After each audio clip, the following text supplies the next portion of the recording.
Alrighty, we got Torin here today, and this is an impromptu call because we had our bi-weekly community mastermind just the other day, and we're discussing wins. And Torin goes, "I got a bit of a win." He said, "I didn't have a contract this week," which is already kind of like a subtle flex.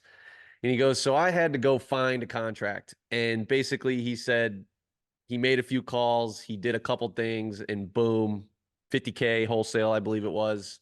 So we got him here. He's going to give us all the dirty details of how he was able to say, "I want a deal.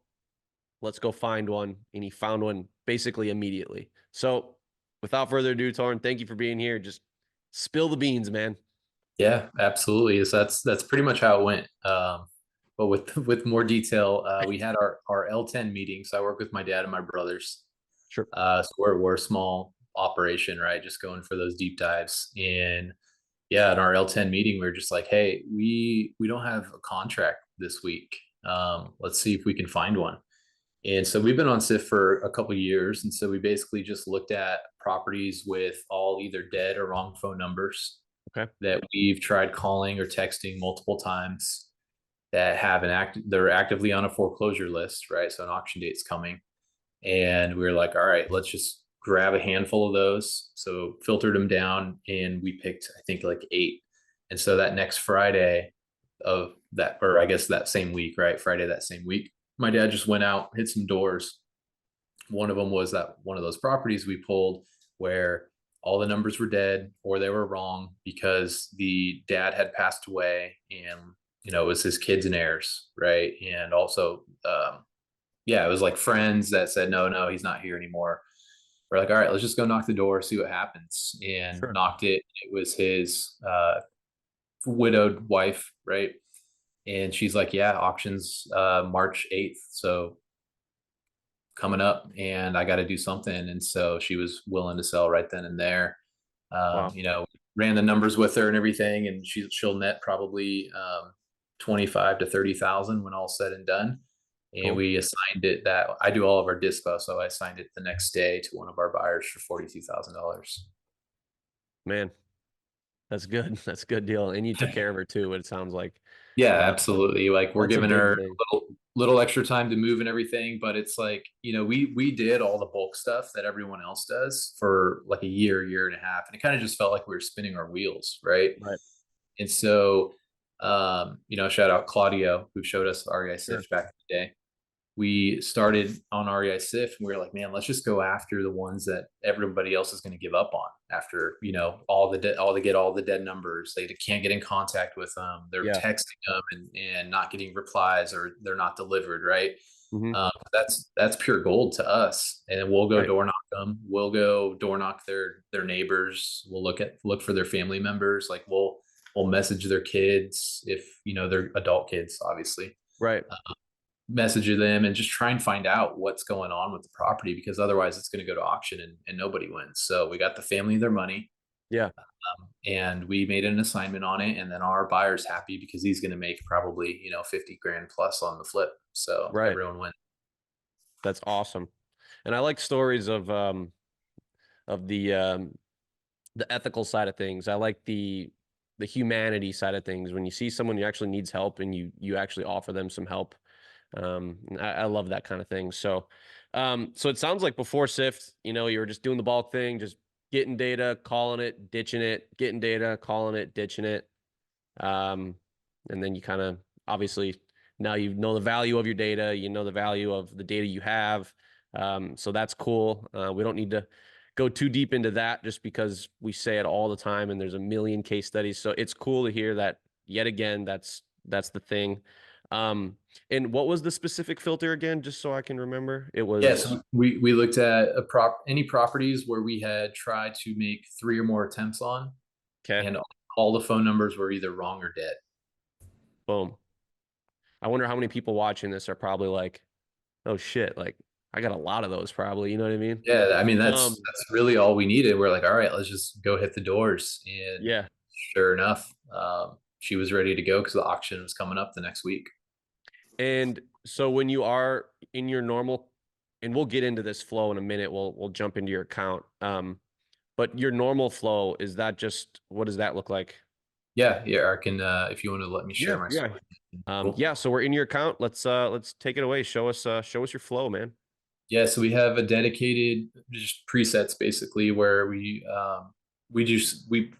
really drill down on pre-foreclosures because we Okay. know the motivation's there, right? They have to do something by their auction date.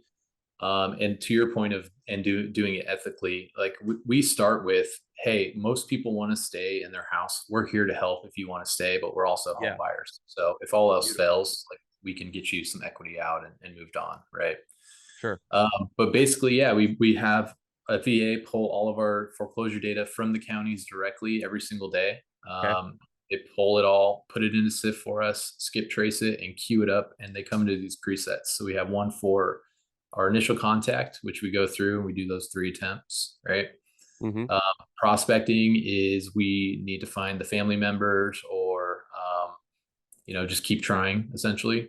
Okay. Follow up, pretty straightforward, right? We're just Yep. following up with them because they told us, we're taking care of it. We're doing a loan mod. We're working with the state grant, so they're just in a follow up queue. Sure. Actual leads, so these ones are typically going to be the hot ones that we go after, and then not interested. We'll put them on basically like just a longer follow up because where we're at, it's 120 days to auction, unlike like Texas, Kansas, I think even Florida is like 30 days. So Yes, you got some time. yeah, we got time. So not interested, we'll put them on like a 2 to 3 week task follow up. Assignment deed of trust and notice of trustee status list is just a way for us to kind of see the ones that have been assigned Yep. the deed of trust to a trustee, and then actually notice of trustee, which is they have an auction date. So we separate those as well. Got you. And we have a direct mail list. So basically anything we've made attempts on that we can't get in contact with or haven't talked to, we'll direct mail them as well. Mm-hmm. Needing deep dives. So this is one where I think this is the filter that we use to be Yeah. like, all right, let's just grab 10 of these and go door knocking because they have an Yep. answer, essentially. And then need door knock. They're kind of one and the same. Deep dive just means we're going to go find family members, right? Yeah. We're going to go find heirs, find family members, find social media, LinkedIn, like anything. We'll go after it. Yeah. And then obviously door knock, and then we have our kind of our standard stuff down here for just other lists as well for Yep. Sensei Flow and all that. So Yep. So you're following the first to market flow leading into the Sensei flow, direct mailing, hitting exhausteds, etc. What I like, you have a similar approach to your foreclosures, or a little bit similar to how Avi does his. He likes to know when the deed of trust happens. There's so much, there's more to the niche of foreclosure than just the beginning of it, yeah, and I think that's neat, it's because we train it and we talk about it, but it's so important to whatever niche you want. And in your case, you're figuring out the whole process of that niche. So you understand how to talk to people when the assignment of deed happens. You understand them at every realm of it. And I think that's really cool. yeah. So assignment deed of trust, it's kind of our first to market, essentially. I That's can where it say is. in Okay. Sift words, right? Because these people, the assignment's been made, they don't have a sale date, so they typically know they're behind in payments. Mm-hmm. So when we talk to them and say, hey, there's a state grant program, we're here to help if you want to stay in your house, Yeah. a light bulb kind of goes off. They're like, oh shoot, I'm going to be in foreclosure. Even though I don't have a sale date, I know I'm behind, and it's going to happen. Or Sure. notice of trustee sale, they get the notice on the door, they see the auction date. Got So it. there's a fine line between those, but we try and get those assignment deed of trust first, just to get Yep. our foot in the door and offer help first, because we've had Perfect. multiple sellers. We ask them, why'd you go with us? Our numbers are probably the same as every other person, right? And they say, because you offered to help first. So Beautiful. And you're in Oregon, correct? Washington State. Sorry, State. Washington. Yep. Just north of that. Yep. Cool. Awesome. Yeah, let's if you want, we can jump into like some other areas of your account here. We can throw that blur feature on. So cool. So yeah, let's break down this this deal. So to set that setting, it's Monday or whatever. I'm assuming you're like, we ain't got a contract, or Friday, we ain't got a contract. Let's go get one. Now you and I are working on a team together. this is our shared account. This is our shared business. We want to go get a deal. How did you do it? Yeah, so we use that preset that we have of needs door knock, right? So we Perfect. had all these dead numbers. We Mm-hmm. had these wrong numbers. We didn't have this correct one at the time. We got Okay. this after it was put under contract, obviously. Mm-hmm. So they were all dead or wrong. We had multiple call attempts down here, SMS attempts. Yep. We have our tags in here of other door knock attempts, cold call Okay. attempt here. I mean, it's been on our list for a while for driving for dollars, Yep. from a couple years ago from just general lists. Um, and so yeah, this just showed up in our pre-foreclosure needs door knock because it had all dead numbers, and we've made at least 3 attempts on it.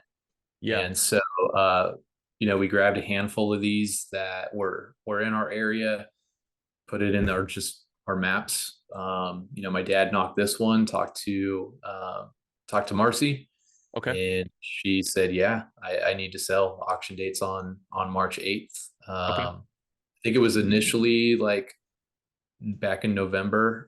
So she got the notice back then. So she had a Mm-hmm. little bit of time. We had made our attempts, kind of just let it go until this Yeah. this meeting time, and then just door knocked it. And she said, "Yeah, it's time to go. Auction's coming." And so yeah, we just used that preset. Okay. And I got 2 quick questions. Yep. One would be, is there a standard opener that you guys use on your door knocks? Like, how do you guys Uh, approach your door knocks? yeah. So actually, in state of Washington, it's unless you're a broker or real estate agent, you're actually not supposed to mention the foreclosure first. Hmm. And so that's part of the reason too. We offer help first. Like, hey, have you heard of the Washington State grant for homeowners? And they Gotcha. usually say, no, what's that? Or yes, actually, I'm working with them because I'm in foreclosure. So as long as they mention it first, you're typically in Gotcha. the clear. But when it comes down to like it being this close to the auction, we usually just ask like, hey, just want to make sure you got everything handled before Friday, right? We'll just kind of say it Mhm. like that. They're like, oh Mhm. yeah, actually, I do need to sell because the bank's going to take it. Sure. Okay. And that actually, once again, it's hitting the point of knowing the niche. You know, Yeah. you understand how to handle it in every aspect of your marketing, even when it comes to door knocking, the legalities, the things to watch out for, how to leverage time, all that stuff. And then my other question was just curious, if you say you don't have it, that's totally fine. Do you have a sequence set up for these types of prospects to where when there is a Uh, third call or anything like that, a or is sequence, this just stuff that you're kind of manually yeah, putting sequence. together? No, we haven't Okay. really had a need for it, but we do use Sure. Sifline for our Copy. foreclosure board. Sure. And so this goes into a whole other thing that we have, but we do this all by like it's all soft dialing and just manually moving it down the board, right? So Okay. we're So it's all calling manual. it, yeah, calling and texting in the morning, calling and texting at night, and then just marking the attempts, and then we use the presets to help organize our list, basically. Gotcha. Gotcha. Cool. That's awesome, man. And then how many let's do, if it's okay, can we do a quick filter? How many of those types of 3 call attempts, exhausteds do you have right now that you could be hitting? Yeah, let's look. See if what comes up on our door knocks. And then while you're looking at that, how many foreclosures are you getting a month? In a month, there's probably 50 to 75 properties that And come that's up it, right? in a That's all month, you're and bringing in. that's all we're doing because we just do our 2 counties in our backyard. And that's supporting a team of 3 Americans, and then do you have VAs? Yeah, we have one VA in the Philippines And that can support pulls all of our data and skip traces for us. a team of 4 probably very generously. So Yeah, I just for want to sure. reiterate that. So you got 107, 10 visible. Yeah, so we looked at this after our meeting, and we probably filtered down a little bit more. But yeah, we had 107. We just took our top 10. We basically looked at which ones have the closest auction dates because they're going to Mhm. need to make a decision the fastest, and decided to door knock those. Beautiful. Yeah. So there's so much potential inside of this here. Yep. Um, Yeah, 107.